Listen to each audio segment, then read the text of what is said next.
The great assembly hall stretched before Taeyang Kim like a vast ocean of alien faces.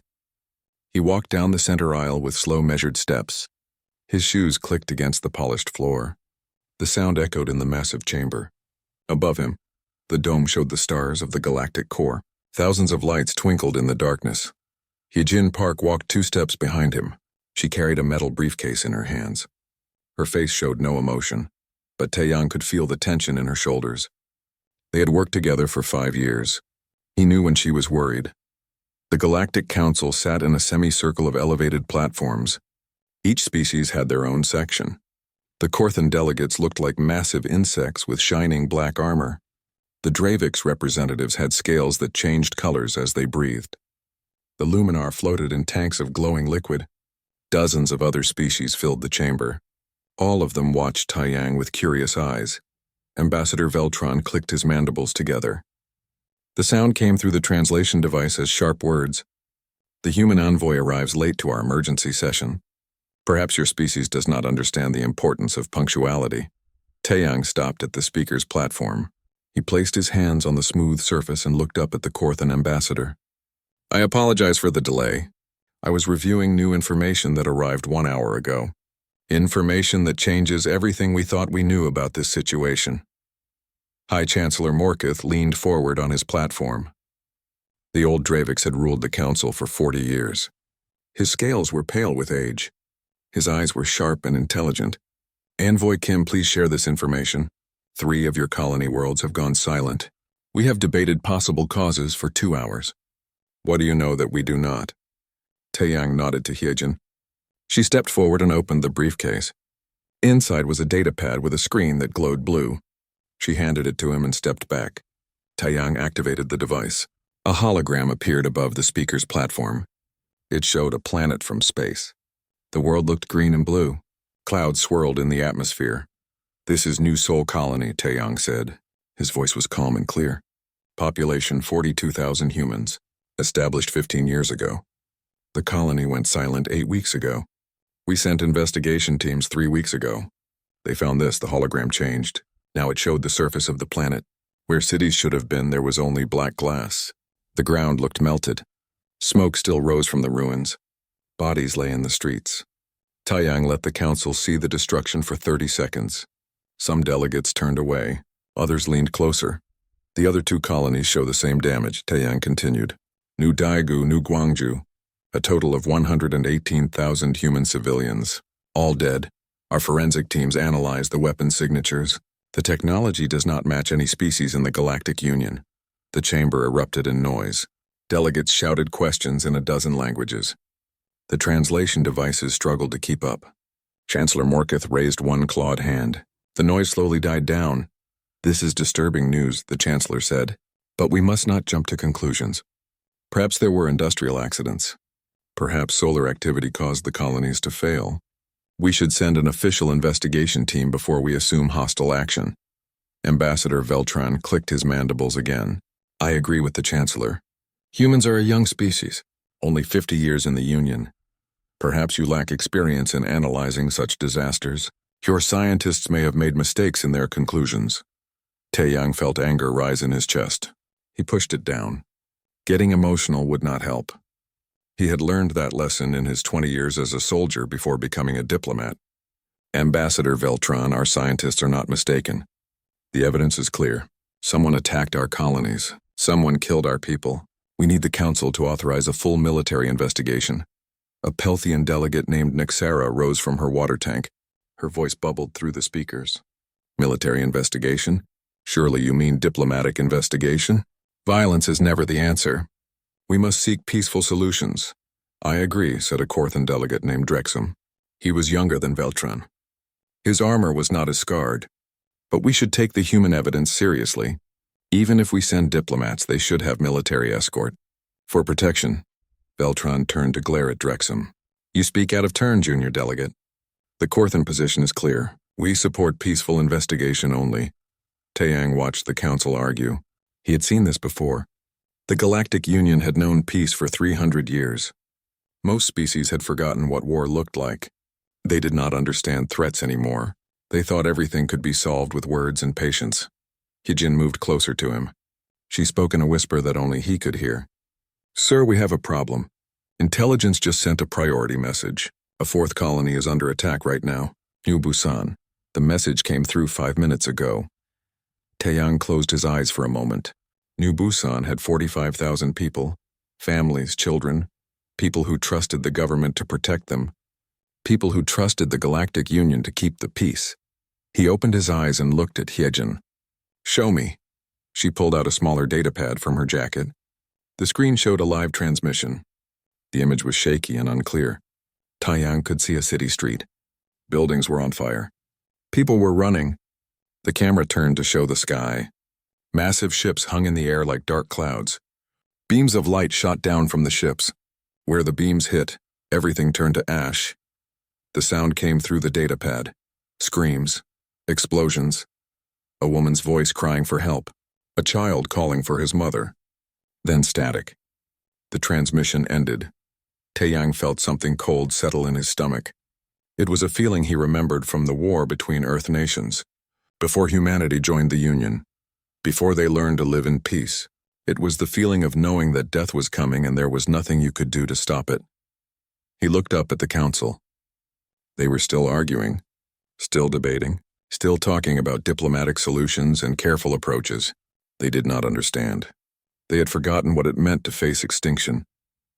Chancellor Morketh noticed Taeyang's expression. The old Dravix raised his hand again. Envoy Kim, you look troubled. Do you have more information to share?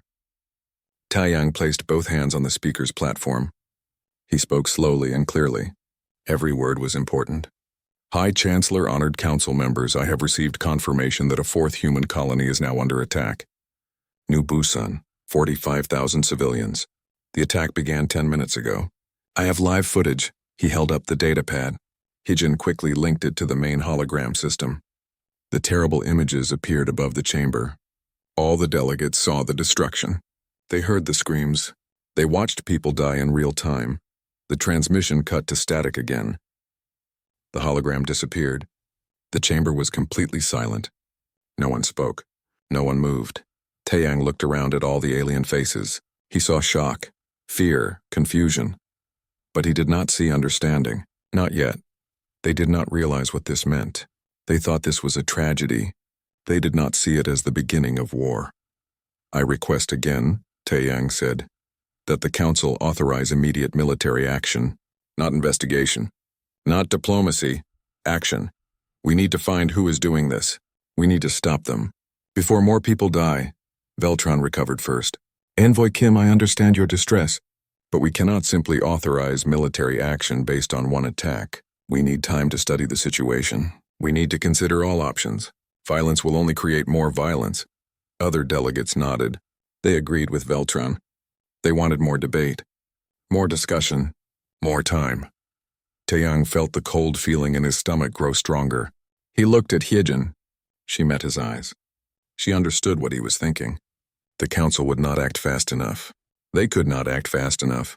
They had forgotten how, but humanity had not forgotten. Humanity remembered war. Humanity remembered what it took to survive when someone wanted to kill you. Taeyang bowed respectfully to the council. Thank you for hearing my report. I will wait for the council's decision, but I must also inform my government of the situation. Earth will need to know that our colonies are under attack. Earth will need to know that the council is still discussing the proper response.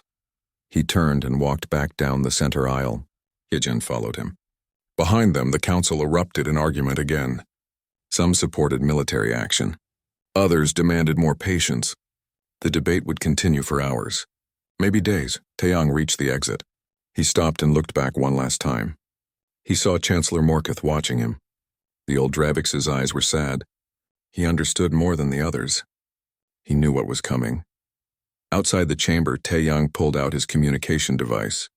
He contacted Earth Defense Command. Admiral Somin Kang answered immediately. Her face appeared on the small screen. Admiral, Taeyang said quietly, New Busan is gone. The council is debating what to do. I need you to activate the contingency plans we discussed. Quietly. We may need to act without council approval. Admiral Kang nodded. Her expression was grim. Understood, Envoy. Our forces are already moving into position. We hoped we would never need them, but we prepared anyway. That is what separates us from the rest of the Union, Taeyang said. We hope for peace, but we prepare for war. He ended the transmission. Hyejin stood beside him in the empty corridor. The observation ship cut through empty space like a knife through water. Captain Doyen Choi stood on the bridge with his arms crossed. His crew worked at their stations in silence. Everyone knew what they would find when they reached New Busan. The question was not if the colony was destroyed. The question was how bad the destruction would be. 3 days had passed since the attack. 3 days of council debates and arguments. Finally, they agreed to send an investigation team. Too late to save anyone. Too late to stop the killing. But maybe not too late to find answers. Doyen looked at the view screen. New Busan's sun grew larger as they approached. He remembered visiting the colony 2 years ago. His sister lived there with her family. His nephew had just learned to walk. The boy had smiled and laughed when Doyen gave him a toy spaceship. Captain, the navigator said quietly, we are approaching the 4th planet. New Busan colony. Should I take us into orbit? Yes, Doyen said. His voice sounded rough. Standard approach. Scan for survivors. Scan for anything. The ship moved into orbit around the green and blue planet. The main screen showed the world from above. From space it looked normal, peaceful, beautiful. Then they crossed to the day side. Then they saw the truth. 3 cities had stood on the main continent. Now there were only scars. Black marks on the planet's surface like burns on skin. The cities were gone. The forests around them were gone. Everything within 50 kilometers of each city had been turned to ash and glass. Mother of Earth, the navigator whispered. Investigator Thalen moved forward from the back of the bridge. The luminar floated in his mobility sphere. The liquid inside glowed with soft blue light. I have never seen such destruction. What weapon could do this? A weapon designed to kill everything, Doyen said. Take us down to the largest impact site. We need to collect evidence. We need to know what happened. The ship descended through the atmosphere. As they got closer, the damage became clearer. The ground looked like melted wax. Buildings had been vaporized. Only the strongest metal structures remained, twisted and blackened by impossible heat. They landed at the edge of the destruction zone. The area where the city had ended and the countryside began. Now both looked the same. Dead. Empty. Silent. Dr. Jiwon Lee waited at the airlock with her team. She wore a full environmental suit. Her face was pale behind the helmet. Captain, we are ready to begin the investigation. I need at least 6 hours to collect samples and analyze the site. Take as long as you need, Doyen said. We are not leaving until we understand what happened here. Jiwon nodded and led her team out of the ship. Doyen watched them walk across the burned ground. Their white suits stood out against the black landscape. They looked like ghosts moving through hell. He turned to Thalen. Investigator, you should join them. The council sent you to observe. Now is your chance. Thalen's sphere floated toward the airlock. This is horrible, Captain. My species has known peace for 500 years. We have never seen violence like this. How do you remain so calm? Doyen looked at the luminar for a long moment. Because getting emotional will not bring back the dead. Because someone needs to stay focused and find the killers. Because that is what soldiers do. 6 hours later, Dr. Jiwon returned to the ship. She carried sealed containers filled with samples. Her team followed her. All of them looked shaken. Their suits were covered in ash and dust. In the ship's laboratory, Jiwon spread her findings on the analysis table. Doyen stood beside her. Thalen floated nearby. Other council observers crowded around. They represented 6 different species. All of them wanted to understand what kind of weapon could do this. The weapon signatures are clear, Jiwon said. She pointed to readings on her screen. High-energy particle beams. Sustained bombardment for at least 3 hours. The temperature at the impact points reached over 5,000 degrees. Nothing organic could survive. Could this have been an accident? One of the council observers asked. Perhaps a reactor failure? A natural disaster? Jiwon shook her head. No, look at the pattern. 3 separate impact zones, all population centers. The attacks were coordinated. Someone chose to destroy the cities and everyone in them. Doyen picked up one of the sample containers. Inside was a piece of melted metal. What about the colony defense systems? New Busan had planetary shields, anti-ship weapons, What happened to them?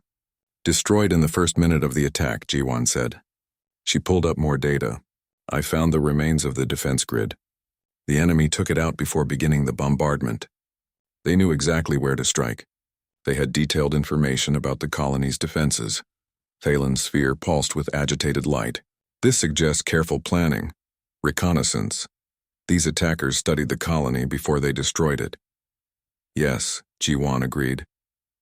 And there is something else. I found traces of the enemy ships in the upper atmosphere. The particle signatures do not match any known Union technology. Whoever attacked New Busan, they are not from any species in our database. The council observers began talking all at once, their voices mixed together in confusion and fear. Doyen let them argue for a minute. Then he raised his hand. Enough, we need more evidence. Dr. Lee, what else did you find? Jiwan touched another control. A new image appeared on the screen. This is the colony's main data center. The building was destroyed, but the underground servers survived. I recovered the last recorded transmissions. Captain, you should see this, she played the recording. The screen showed the interior of a command center. Men and women in uniforms worked at their stations. Alarms were blaring. Red lights flashed. Then a man turned to face the camera. He was the colony's defense coordinator. Unknown ships detected, the man said. His voice was steady despite the alarms. 47 vessels. Configuration unknown. They are not responding to our hails. They are not in the Union registry. Raising shields. Charging weapons, the image shook. Explosions sounded in the background. Lights flickered. Shields down, someone shouted. Defense grid offline. How did they punch through so fast? The defense coordinator grabbed his console to stay standing. Evacuate all civilians to shelters. Get people underground. Move, move, move! The screen showed the sky through a window. Massive dark ships hung in the air. They were larger than anything Doyen had ever seen. Their design was alien in a way that made his skin crawl. All smooth curves and strange angles. They looked wrong, like they were not meant to exist in this universe. Light built up beneath the ships, bright and terrible. Then the beams came down. The defense coordinator had time to say 2 words, God help us. Then the transmission ended. The laboratory was silent. Even the arguing council observers had stopped talking. They all stared at the blank screen. Doyen felt rage building in his chest. Cold and focused. The kind of anger that did not explode. The kind that burned steady and hot like a reactor core. Play it again. The part where we can see the ships clearly. Jiwan replayed the footage. She froze the image when the ships were most visible. Doyen studied them. He memorized every detail. The shape of the hulls, the position of the weapons, the way they moved through the air. These ships, he said quietly. Has anyone seen this design before? The council observers shook their heads. Thalen's sphere dimmed. No, Captain. These ships are completely unknown. This is first contact with a hostile species. Not quite first contact, Jiwan said. She pulled up another file. I found something in the data archive. The colony's long-range sensors recorded these ships entering the system 2 months ago. They did not approach the planet. They stayed at the edge of the system, watching, learning, then they left. 3 weeks before the attack, they came back. Doyen clenched his fists. They scouted the colony. They studied it. Then they came back to kill everyone. This was not some random attack. This was planned genocide. Captain, one of the council observers said nervously, you are jumping to conclusions. Perhaps these aliens did not understand they were attacking a populated world. Perhaps there was a terrible misunderstanding. Before Doyen could respond, his communication device beeped. The bridge was calling. Captain, we are receiving a transmission. It is coming from deep space. The source is unknown. The message is addressed to the Galactic Union Council. Put it through, Doyen said. Everyone needs to hear this. A new image appeared on the laboratory screen. The face that looked back at them was not human. It was covered in thick scales. 4 eyes glowed with red light. A mouthful of sharp teeth opened and closed as it spoke. The translation device struggled with the alien language. Finally, words came through. I am Warlord Krathix of the Krath Dominion, you who call yourselves the Galactic Union. You who think you are safe behind your walls of peace. You are wrong. You are weak. You are prey. The alien's face moved closer to the camera. We have watched you for decades. We have studied your pathetic civilizations. We have seen how you avoid conflict, how you fear violence. You have forgotten the most basic truth of existence. The strong take what they want. The weak die. Krathik showed his teeth in what might have been a smile. We chose the humans as our first test. Their colonies were isolated. Easy targets. We wanted to see if anyone would fight back. We wanted to see if the Union had any strength left. You have failed the test. This is our demand. You will surrender all territory within 50 light years of our border. You will abandon your colonies. The emergency council session had been going for 12 hours. Taiyang sat in the human observation section and watched the delegates argue. His eyes were tired. His body ached from sitting in the uncomfortable chair. But he kept his back straight and his expression neutral. A diplomat could not show weakness, not now. Not when everything hung in balance. Heejin sat beside him with her datapad. She had been taking notes since the session began. Now she leaned close and whispered. The Pelthian delegation is preparing a formal surrender proposal. They have the support of at least 40% of the council. Taiyang nodded slightly. He had expected this. Fear made people do desperate things. The Krath message had terrified half the council. Now they wanted to give up before the fighting even started. On the main floor, Councillor Nexara was speaking. Her voice bubbled through the translation system. We must face reality. The Krath Dominion has superior military power. They have shown they are willing to commit genocide. If we fight them, millions will die. Billions. Perhaps we can save lives by accepting their demands. Several delegates nodded in agreement. A few raised their hands to speak next. But Councillor Drexham stood up in the Korthan section. He was young for a council member. His black armor was polished but not scarred like the older warriors. Councillor Nexara, you speak of saving lives by surrender. But what happens after we give them the frontier territories? Do you think they will stop? Do you think they will be satisfied? Ambassador Veltran clicked his mandibles sharply. Drexham, you forget your place. I speak for the Korthan Empire on this council. Then speak for us properly, Drexham said. His voice was hard. Our ancestors fought wars before the Union brought peace. They knew that predators do not stop hunting because you feed them once. They come back for more. The Krath will not stop at the frontier. They will keep taking until everything is gone. The chamber erupted in noise. Half the delegates shouted support for Nexara. The other half shouted support for Drexham. The argument grew louder and louder. High Chancellor Morketh raised his clawed hand. The gesture called for silence. It took several minutes for the noise to die down. The ancient Draviks looked around the chamber with sad eyes. We have debated this question for 12 hours. We have heard all arguments. Now we must decide. But first I wish to hear from the humans. Envoy Kim, please approach the speaker's platform. Taiyang stood up. He felt every eye in the chamber turn to watch him. He walked down to the main floor. His footsteps echoed in the sudden silence. He reached the platform and looked up at the council. High Chancellor, he said. Honored council members. Thank you for allowing me to speak. Envoy Kim, Chancellor Morketh said. Your people have suffered terrible losses. 5 colonies destroyed. 215,000 dead. The council understands your desire for revenge. But we must think about the greater good. What is the human government's official position on the Krath demands? Taiyang took a deep breath. This was the moment he had been preparing for. The moment that would decide everything. High Chancellor, before I answer that question, I request a private session with the council leadership. What I have to say is classified information. It concerns Union security. A wave of whispers ran through the chamber. Private sessions were rare. They required a majority vote. Chancellor Morketh looked at the other council leaders. They had a quick conversation through their private communication channel. The request is approved, Morketh announced. We will take a 1-hour recess.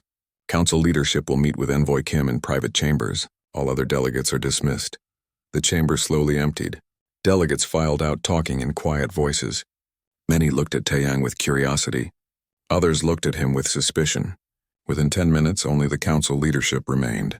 23 individuals representing the most powerful species in the Union. They moved to a smaller room behind the main chamber. The walls were soundproof. No recording devices were allowed. What was said here would stay private unless the council chose to reveal it. Taiyang stood at one end of a long table. The council leaders sat in their assigned places. Chancellor Morketh at the head of the table. Ambassador Veltran to his right. The others arranged by rank and seniority. We are assembled, Morketh said. Envoy Kim, what classified information do you have to share? Taiyang placed his hands on the table. High Chancellor, I need to show you something. With your permission, I would like to call in a holographic witness. Morketh's scales shifted color, surprise. Who is this witness? Admiral Soman Kang, Supreme Commander of Earth Defense Forces. The council leaders exchanged glances. Veltran clicked his mandibles. The human military commander? Why does she need to address this council? Because what I am about to tell you requires her confirmation, Taiyang said. I'm only a diplomat, but what we are discussing today is war, and for that you need to hear from a soldier. Chancellor Morketh was quiet for a long moment. Then he nodded. Make your call, Envoy. Taiyang activated his communication device. Admiral Kang, we are ready for you. A hologram appeared at the other end of the table. Admiral Soman Kang stood in full military uniform. She was a tall woman with gray hair pulled back tightly. Her face was weathered by decades of service. Her eyes were sharp and clear. She looked at each council member in turn. Then she saluted. High Chancellor Morketh, honored council members, I am Admiral Soman Kang. I command all human military forces. Thank you for allowing me to speak, Admiral, Morketh said. Envoy Kim says you have information about Union security. Please explain. Soman nodded. When humanity joined the Galactic Union 50 years ago, we made a promise. We promised to follow Union law. We promised to pursue peace. We promised to integrate with galactic civilization. We have kept all of those promises, she paused. But we also remembered our history. Humanity fought wars for 10,000 years. We nearly destroyed ourselves multiple times. We learned lessons about survival that most Union species have forgotten. So while we hoped for eternal peace, we prepared for the possibility of war. Veltran's mandibles clicked rapidly. What are you saying, Admiral? That humanity has been building a military force in secret? That is a violation of Union regulations. It is not a violation, Soman said calmly. Union law allows member species to maintain defensive forces. We simply never told anyone how large our defensive forces actually are. We hid our strength because we did not want to frighten our neighbors. We wanted to fit in. We wanted to be accepted. She gestured with one hand. The hologram changed. Now it showed data, fleet numbers, ship specifications, troop strengths, weapon capabilities. The council leaders leaned forward to read the information. Their expressions changed from curiosity to shock. This is impossible, one of the leaders said. These numbers show a military force larger than the combined defense fleets of the 5 largest Union worlds. How did you build this without anyone knowing? We are good at secrets, Soman said. And we are good at efficiency. Human shipyards produce vessels faster than any Union facility. Our population is large and many volunteer for military service. We have been preparing for 50 years. Just in case. Chancellor Morketh studied the data carefully. Why are you revealing this information now, Admiral? Because the Krath Dominion has declared war on the Union, Soman said. Not officially, not in words, but their actions speak clearly. They killed 200,000 humans to test our resolve. They sent a message demanding surrender. They are predators. They will not stop unless someone stops them. She looked directly at the Chancellor. The Council must make a choice. You can surrender the frontier territories, give the Krath what they want. Hope they will be satisfied. But I have studied warfare for 40 years. I have read the history of every major conflict in this galaxy. Predators are never satisfied. They always want more, or, Morketh asked quietly, or you authorize defensive military operations. Let humanity lead the Union forces against the Krath. We have the ships. We have the training. We have the will. Most importantly, we remember how to fight. We never forgot. The room erupted in argument. Half the council leaders shouted that this was madness. War would destroy everything. The other half shouted that surrender was suicide. The Krath would never stop. Taiyang watched the argument. He saw fear in their eyes. All of them were afraid. The council had maintained peace for 3 centuries. They had built a civilization based on cooperation and diplomacy. Now someone was threatening to tear it all down. Finally, Chancellor Morketh raised his hand again. The room slowly grew quiet. The ancient Draviks looked at Taiyang. Envoy Kim, you have not spoken. What is Earth's official position? Will humanity fight even if the council votes for surrender? Taiyang met the Chancellor's eyes. Yes. If the council surrenders, humanity will withdraw from the Union. We will fight the Krath alone. We will not abandon our colonies. We will not bow to predators. We would rather die free than live as prey. He paused. But I hope it does not come to that. The Union is stronger together. If we fight united, we can win. The Krath are powerful, but they are not invincible. They expected us to be weak. They expected us to run. We can prove them wrong. Beltran clicked his mandibles. You speak of war so easily, Envoy. Do you understand what you are asking? Millions will die. 2 months after the Battle of Epsilon Station, the war was ending. Admiral Soman Kang stood on the bridge of the Resolute and watched the final pieces fall into place. Human-led forces had pushed deep into Krath territory. Every battle had been a human victory. Every engagement showed the Krath that their superior technology meant nothing against superior tactics. Admiral, we are receiving a transmission from Krath space, the communication officer said. They are requesting permission to approach under a flag of truce. Soman raised one eyebrow. Who is requesting? Someone called Counselor Hiron. He claims to represent the Krath civilian government. He says Warlord Krathix has been removed from power. He wants to negotiate peace. Soman considered this. The intelligence reports had shown growing unrest in the Krath Dominion. Their military losses were staggering. 3 million soldiers dead. Their best warships destroyed. Their territories under blockade. The civilian population was suffering. It made sense that someone would try to stop the bleeding. Grant permission, Soman said, but keep weapons armed. This could be a trick. A small Krath ship approached. It was not a warship, just a diplomatic vessel. It docked with the Resolute. Security teams met the Krath delegates at the airlock. They scanned for weapons and explosives, found nothing. Counselor Hiron was escorted to the conference room. He was smaller than the Krath warriors humans had fought. His scales were lighter in color. He moved with the careful steps of someone who was very afraid. Someone waited at the conference table. Captain Doyen stood beside her. Sergeant Minho and his security team lined the walls. All of them watched the Krath delegate with cold eyes. Hiron bowed low. It was a submissive gesture, a sign of weakness. Admiral Kang, thank you for agreeing to meet with me. I come with authority from the new Krath government. Warlord Krathix has been arrested. He will stand trial for his crimes. We wish to end this war. Why should we accept peace? Salman asked. Her voice was hard. Your warlord killed 215,000 human civilians. He attacked our colonies without warning. He tried to destroy Epsilon Station. Why should we not simply destroy your entire civilization? Hiron flinched. Because we are not all like Krathix. Many Krath opposed the war from the beginning.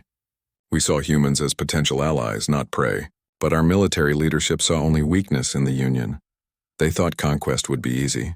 They were wrong. He straightened slightly. Admiral, I watched the battle recordings. I saw how your forces fought. The coordination, the tactics, the willingness to sacrifice for victory. I understand now why Krathix failed. He thought he was fighting a weak species.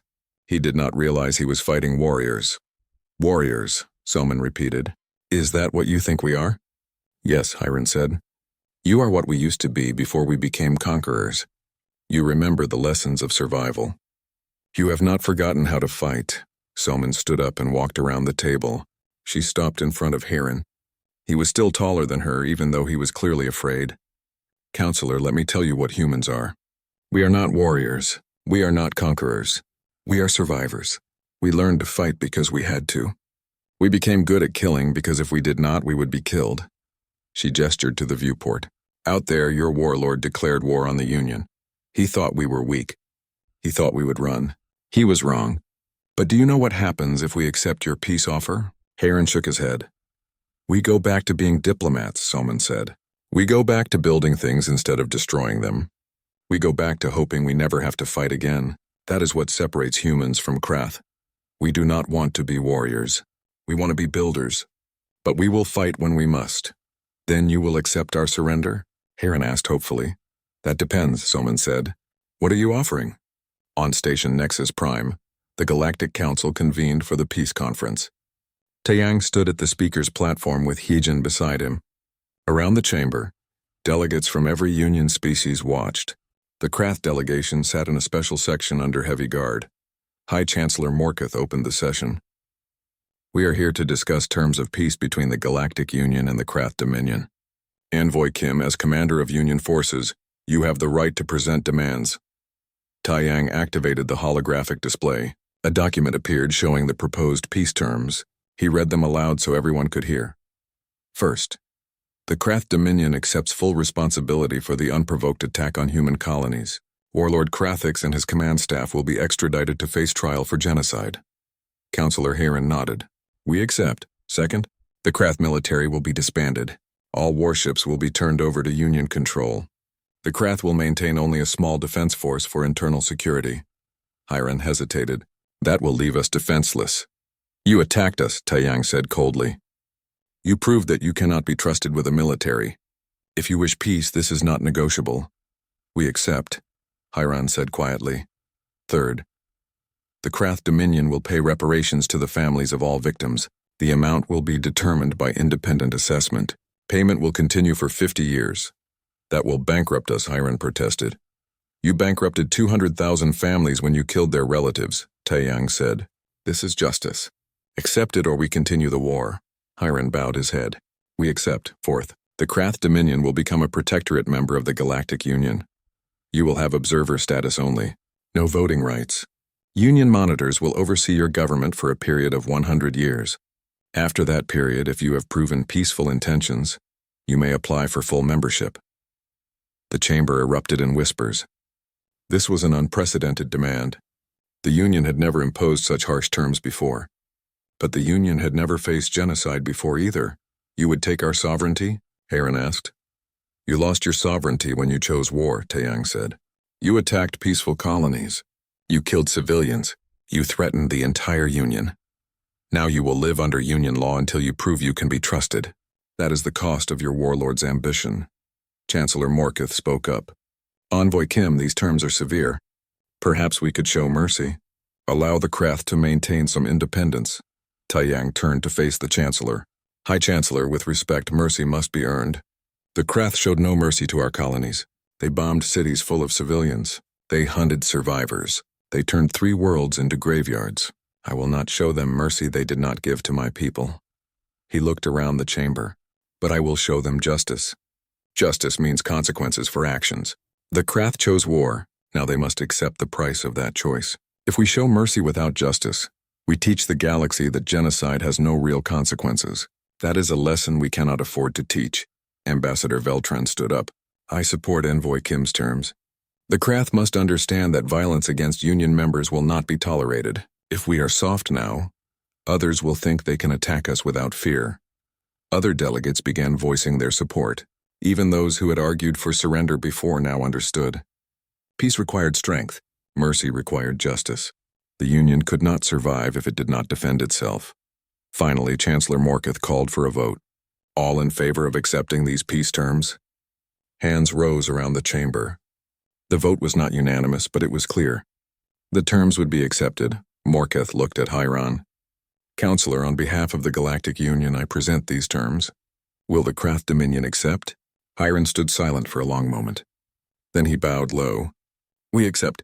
May this be the beginning of a better relationship between our peoples. 3 weeks later, Taiyang stood in the memorial hall on Station Nexus Prime. The walls were covered with names. 215,000 names. Every human who died in the Krath attacks. Men, women, children. Colonists who just wanted to build new lives on distant worlds. Dr. Jiwan Lee stood beside him. She had helped identify many of the bodies. She had seen the worst of what the Krath did. Do you think this peace will last? She asked. I do not know, Taiyang admitted. The Krath accepted our terms because they had no choice. Whether they truly change, whether they learn from this, that will take years to determine. Was it worth it? Jiwan asked. The war? The deaths? Was it worth it to stop them? Taiyang was quiet for a long time. He looked at the names on the wall. All those people who would never see another sunrise, never hold their families again. If we had surrendered, the Krath would have killed millions more. They would have conquered the frontier. Then they would have pushed deeper. Eventually, they would have reached Earth. So yes, it was worth it. But that does not make it easier. President Yoonji Han arrived through the side entrance. She was a small woman with gray hair and sharp eyes. She had led Earth government through the crisis. Now she came to see the cost. She walked along the wall reading names. Tears ran down her face. I sent many of these people to the colonies, she said. I approved their applications. I promised them they would be safe. I failed them. No, Taeyang said firmly. The Krath failed them. Warlord Krathix failed them. We did everything we could to protect them. Sometimes that is not enough. Yunji turned to face him. The council offered you a permanent position. Leadership of all Union military forces. 3 weeks after the council vote, the human fleet assembled at Rally Point Sigma. Commander Yuna Baek sat in the cockpit of her fighter and watched the massive warships move into formation. She had never seen so many human vessels in one place. Carriers, battleships, destroyers. Hundreds of ships built in secret over 50 years. Now they were all coming out of hiding. Her communication system crackled to life. All fighter wings, this is Admiral Kang. We have received confirmation. Krath fleet detected moving toward Epsilon Station. 60 warships. They plan to destroy the station and cut off our trade routes. We cannot allow this. All ships will jump to hyperspace in 10 minutes. Prepare for combat. Yuna felt her heart rate increase. This would be her first real battle. She had trained for years. Run thousands of simulations. But simulation was not the same as having someone actually trying to kill you. She thought about her family. They had lived on New Sol Colony. Her parents, her little brother, all dead when the Krath attacked. She had seen the recordings. She knew what happened to them. That knowledge burned inside her like a fire that never went out. Red Squadron, form up on me, she said into her communication system. 12 fighters moved into position behind her. Stay tight. Stay focused. Remember your training. We are going to make them pay for what they did. The fleet jumped to hyperspace. Reality twisted and stretched. Colors that did not exist in normal space flashed past the cockpit window. Yuna had made hundreds of hyperspace jumps. She never got used to it. The human mind was not designed to process dimensions beyond the normal 3. They emerged from hyperspace near Epsilon Station. The station was massive, a city in space where ships from across the Union came to trade. Right now, it was under attack. The Krath fleet hung in space like dark clouds. Their ships were huge. Each one was 3 times larger than a human battleship. Their weapons glowed with building energy. Beams of light shot out and struck the station's shields. The shields held, but they were weakening. Admiral Kang's voice came through every ship's communication system. All vessels execute attack pattern Delta. Fighters, clear a path for the battleships. Show these predators what happens when they hunt humans. Yuna pushed her fighter's engine to maximum power. She shot forward with her squadron behind her. The distance between them and the Krath fleet closed rapidly. Within seconds, they were in weapons range. Krath point defense systems opened fire. Red tracers filled space. Yuna twisted her fighter left and right, dodging the incoming fire. One of her squadron members was not fast enough. His fighter exploded in a ball of flame. 11 left, return fire, Yuna ordered. She locked onto a Krath ship's weapons array and pressed the trigger. Blue bolts shot from her fighter's cannons. They struck the alien ship's hull. Armor melted. Secondary explosions rippled across the surface. Her squadron followed her lead. 12 fighters became 11 bolts of concentrated fury. They wove through the Krath formation like needles through cloth. Each pass left more damage, more fires, more destruction. The Krath had powerful ships, but they were slow. Built for overwhelming firepower, not maneuverability. The human fighters were small and fast. They could get inside the Krath weapons envelope where the big guns could not track them. This is easier than training, one of her pilots said over the communication channel. Stay focused, Yuna snapped. They only need one hit to kill you. The human battleships moved into position. Their main guns charged. Captain Doyen commanded the lead battleship, the Indomitable. His voice cut through the communication channels. All battleships target the Krath flagship. Concentrated fire on my mark. 3, 2, 1, mark. 20 battleships fired at once. The combined firepower lit up space like a small sun. The beams struck the Krath flagship's shields. The shields held for 3 seconds. Then they collapsed. The beams punched through the hull. The massive ship shuddered. Atmosphere vented from dozens of holes. But the Krath did not break formation. They did not retreat. They turned their weapons on the human battleships and fired back. Their particle beams were more powerful than human weapons. Where they hit, armor vaporized. Ships died. The human destroyer Justice took a direct hit. The beam cut the ship in half. Both pieces tumbled through space-trailing debris. 2,000 crew members dead in an instant. Una saw it happen, saw the lives end in fire and vacuum. The rage inside her burned hotter. She targeted another Krath ship and attacked with everything she had. On the bridge of the Resolute, Admiral Somin Kang watched the battle unfold on tactical displays. She saw her ships fighting, dying, trading their lives for strategic advantage. War was always ugly, always brutal, but it was necessary. "Admiral, the Krath are holding position," her tactical officer said. "They are not retreating. They plan to trade casualties until they break through." Somin nodded. "They expect us to fight like they do. Straight ahead. Maximum power. But we are not Krath. Execute flanking maneuver Omega. All ships." The human fleet suddenly changed formation. The battleships that had been fighting head-on pulled back. The Krath thought they were retreating. They pressed forward to exploit the weakness. Then the trap closed. Human ships emerged from hyperspace on both sides of the Krath formation. They had been hiding in nearby systems waiting for this moment. 50 additional battleships and 3 carriers full of fighters. The Krath fleet was surrounded. "All ships open fire," Somin ordered. No mercy. No surrender. The human fleet attacked from 3 directions at once. The Krath tried to respond, but they could not defend all sides simultaneously. Their formation collapsed. Ships broke away trying to find safety, but there was no safety. Sergeant Minho Shin waited in the boarding pod with his assault team. They wore heavy armor and carried weapons designed for close combat. Their mission was simple: board disabled Krath ships, capture intelligence, take prisoners if possible. 30 seconds to contact, the pilot announced. Brace for impact. The pod shot across space toward a damaged Krath cruiser. Point defense fire tried to intercept them, but the pod's armor held. They struck the alien ship's hull with tremendous force.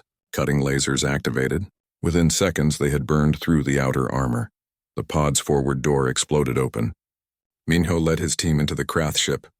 The interior was dark and filled with smoke. Alarms blared. The ship was dying. But it was not dead yet. A Krath warrior appeared from a side corridor. It was massive, at least 3 meters tall, covered in thick scales. It carried a weapon that looked like a cross between a rifle and a plasma torch. The weapon swung toward Minho's team. Minho fired first. His rifle made a sharp cracking sound. Armor-piercing rounds struck the Krath in the chest.